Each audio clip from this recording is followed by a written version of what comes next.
Assalamu alaikum. Walaikum assalam warahmatullahi wabarakatuh. Can we consider DNA test in cases of adultery or fornication instead of 4 witnesses? Sister asked the question that can we consider DNA test in case of adultery, in case of rape also you said, sister, Yes, brother. fornication, instead of 4 witnesses. What is mentioned in the Quran that fornication is prohibited. If you want to give a punishment, 4 witnesses are required. That's compulsory.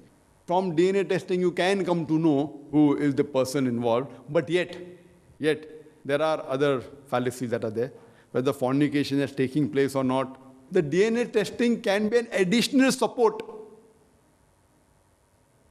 DNA testing can be used for rape cases.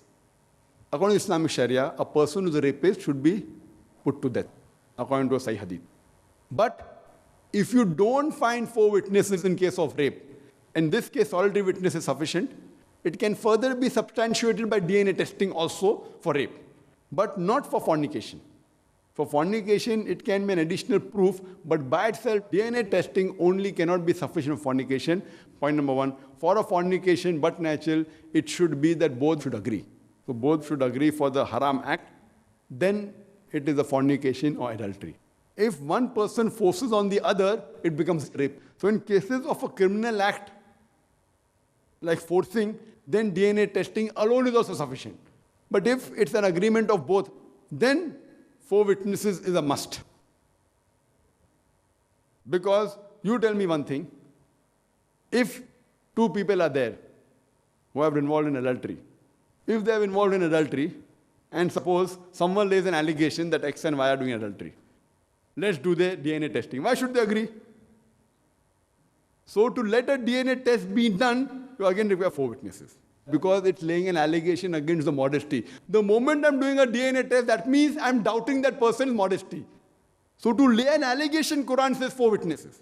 So if you doubt Mr. X and Miss Y are involved in adultery or fornication, so first you require 4 witnesses to do the test.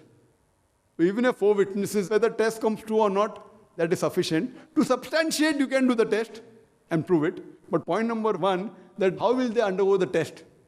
You can't pressurize anyone. Tomorrow, say this person and let's do the test. Why? You're laying an allegation that, yeah, that's some extramarital sex.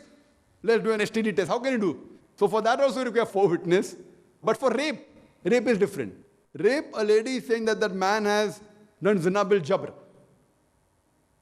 She herself is a solitary witness. So in this case, DNA testing can be the solitary proof along with other evidence. But for adultery or fornication, 4 witnesses is yet a must. And that's what I mentioned in the Sharia.